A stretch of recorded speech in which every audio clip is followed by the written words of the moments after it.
Tu te bats tout seul dans ton coin, et c'est rare que je rencontre quelqu'un comme toi. Parce qu'en général, les pères qui s'adressent à moi viennent chercher du soutien dans le groupe.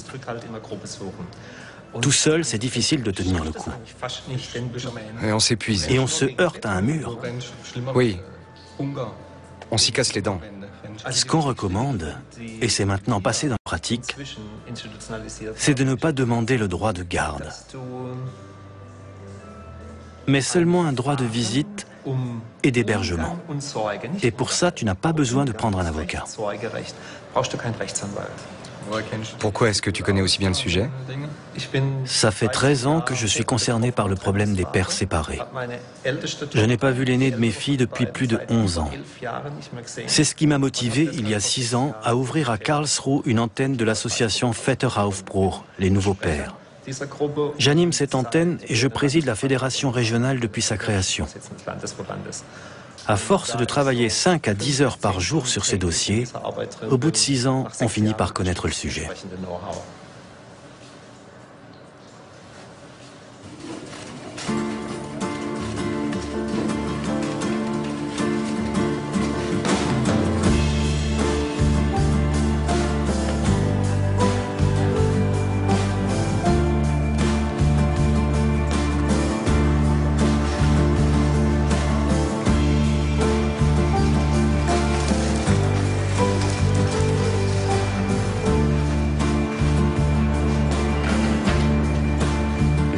Je m'appelle Bernd Sosna, mais on me surnomme Benny. J'ai 40 ans. J'habite à Karlsruhe. Je travaille comme contremaître dans une grande entreprise et je vis seul. J'avais un enfant, mais ça s'est mal fini.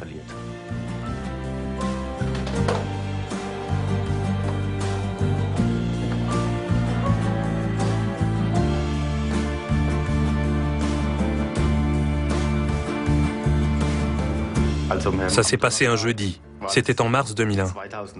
Je suis rentré du travail 1 heure plus tard que d'habitude parce que j'avais une réunion. Et j'ai trouvé sur le lit un drap où étaient entassées les affaires de ma fille et de ma femme. J'ai fini par comprendre ce qui se passait. J'ai appelé au boulot pour dire que j'avais des problèmes avec ma femme. J'ai téléphoné à son frère, à mes ex-beaux-parents, mais à partir de là, elle a refusé de me parler. J'ai perdu d'un coup femme et enfant.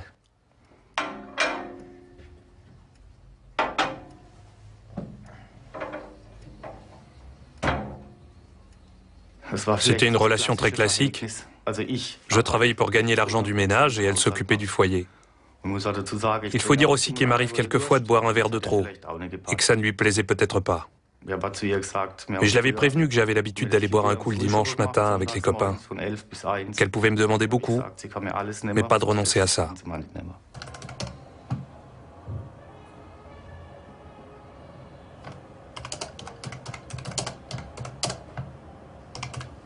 Il y a 2 ans, ma fille avait 7 ans et elle a dit au tribunal qu'elle avait envie de me voir, mais que sa maman n'était pas d'accord. Le tribunal a alors décidé qu'on ne pouvait pas imposer à l'enfant de continuer ses va-et-vient et qu'il suspendait mon droit de visite pour 1 an et demi.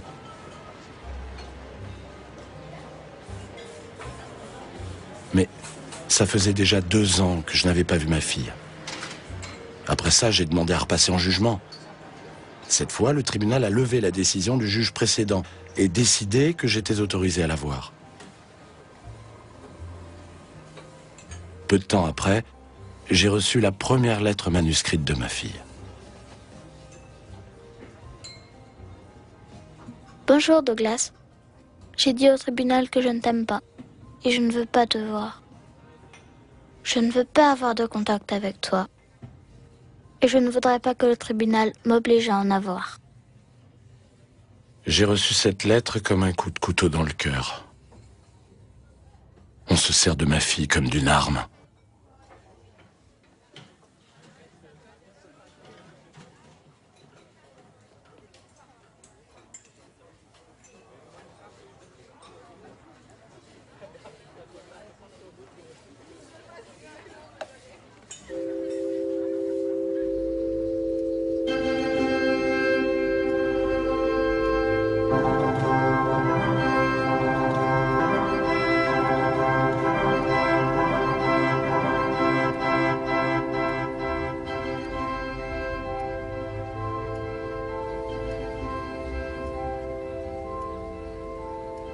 Malheureusement, j'ai pas pu assister à l'accouchement parce que ma fille est née par césarienne. Le médecin, une femme, ne m'a pas laissé entrer parce qu'elle disait que je pourrais m'évanouir. Mais dès que la sage-femme et son assistante ont fini sa toilette, elles m'ont mis le bébé dans les bras. Et quelques minutes après, ils ont remonté ma femme. Enfin, mon ex-femme.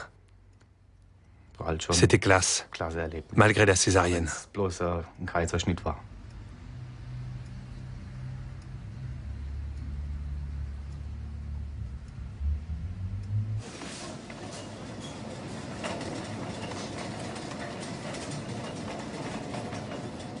Une semaine après leur départ, la police sonnait à ma porte.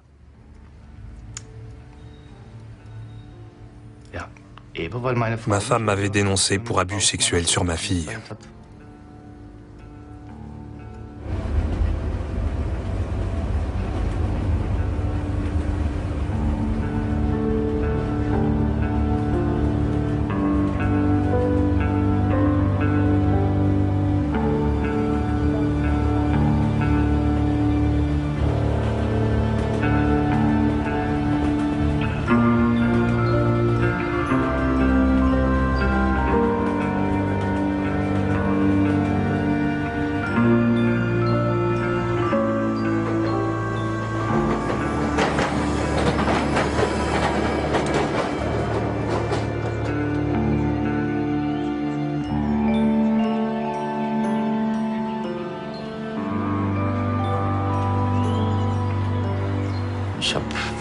Je n'avais jamais eu affaire à la police. Il a d'abord fallu qu'il m'explique ce qui se passait.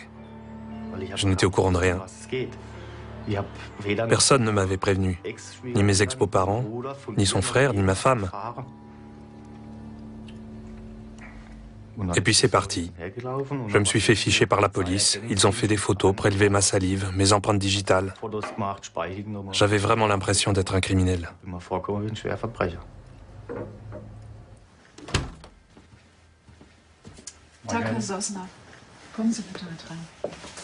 Notre association se bat pour la protection de l'enfant qui est au centre de nos préoccupations.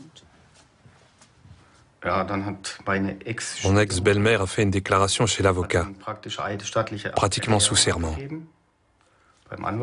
Elle prétendait qu'à la question « Où est papa ?», ma fille avait répondu « Allez voir papa » et papa mais... Vous n'arrivez pas à le dire, tellement ça vous choque. Il met son zizi sur ma minette. Oui. À ce moment-là, les choses n'ont pas dégénéré. Je suis resté calme. De toute façon, j'étais abattu. Ensuite, tout s'est passé entre les avocats. J'ai entre les mains la décision du tribunal d'instance, c'est-à-dire du juge aux affaires familiales. Elle indique que le juge a nommé un expert indépendant, une femme, qui a mené une enquête approfondie dans l'entourage de l'enfant et, je cite, qu'après avoir interrogé l'enfant, ses parents et la grand-mère maternelle, aucun indice d'abus sexuel n'avait pu être décelé. En conséquence de quoi, elle s'est prononcée en faveur d'un droit de visite sous surveillance pour le père. Elle indique également dans son rapport que l'enfant a clairement exprimé son désir de rester en contact avec son père. Ce qui est d'autant plus étonnant que l'enfant est soumise depuis maintenant 2 ans et demi à d'incessantes interrogations et recommandations concernant d'éventuels abus de la part de son père.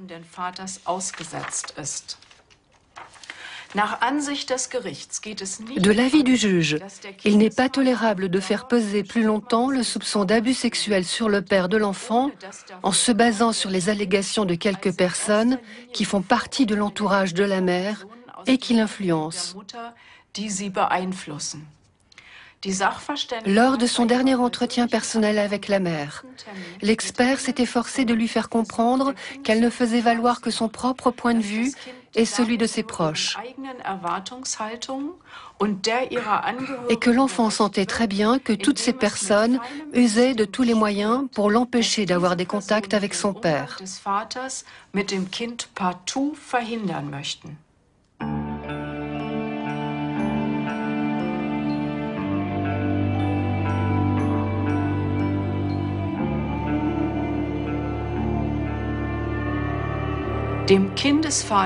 Il importe donc de donner au père de l'enfant la possibilité de montrer qu'il peut pleinement jouer son rôle de père et prodiguer de l'affection à son enfant.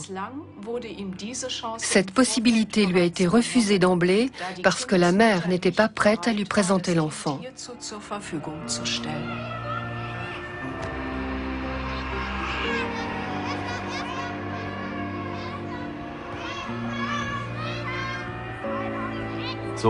C'est inhumain de prétendre des choses pareilles. J'aurais pu perdre mon emploi. J'aurais été montré du doigt. Dans la rue, les gens auraient dit « Regardez, c'est un violeur d'enfants ».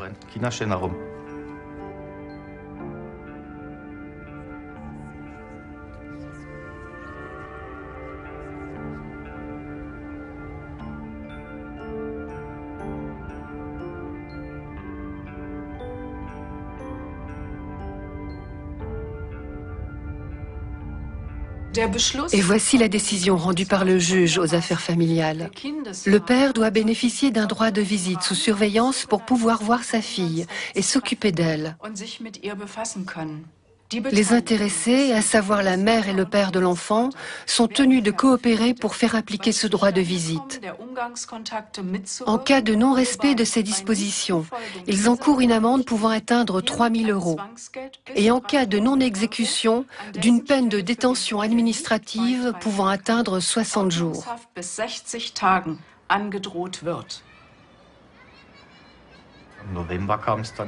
Et puis la date du rendez-vous est arrivée.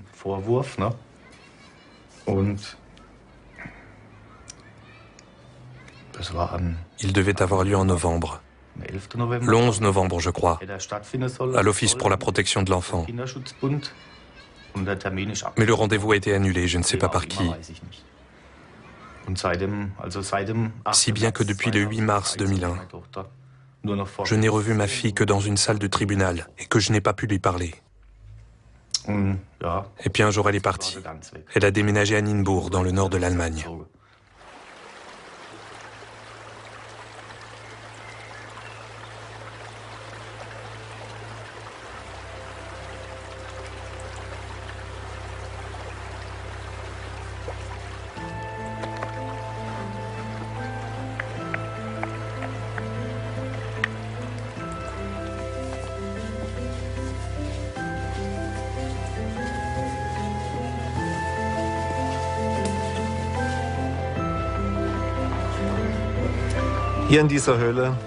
On est venu très souvent dans cette grotte avec notre fille aînée. On passait nos week-ends dans ce coin du Jura souabe et pendant les vacances, on partait à l'étranger. Je me souviens très bien d'un jour où j'ai porté ma fille encore toute petite dans une grotte en Grèce. Il y avait des boyaux très étroits et j'étais obligé de ramper à 4 pattes en la tenant sur mon bras gauche, toute pelotonnée.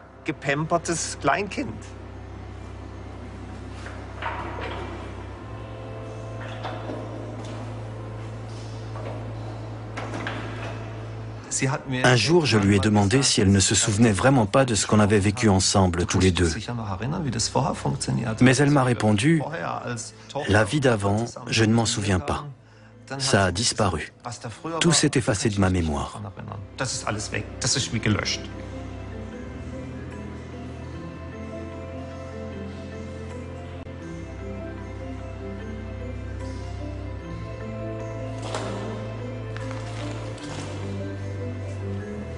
Tu aimerais revoir ta fille? Évidemment, si seulement je savais comment m'y prendre. Mais j'ai beau l'inviter. À chaque anniversaire, par exemple, je l'invite à venir faire un repas de son choix. Ça me permet de me manifester. Je suis là, tu peux venir. Mais elle n'est jamais venue.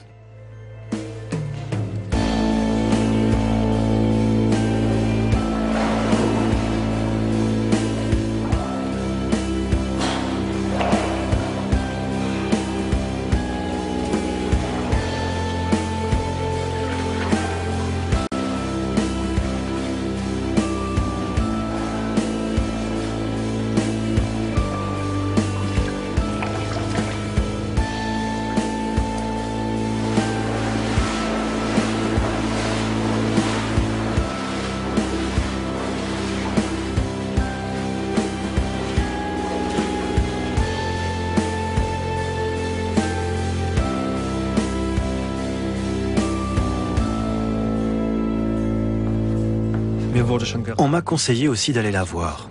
Tu n'as qu'à aller sonner à sa porte. Mais je sais comment elle fonctionne, elle et sa mère.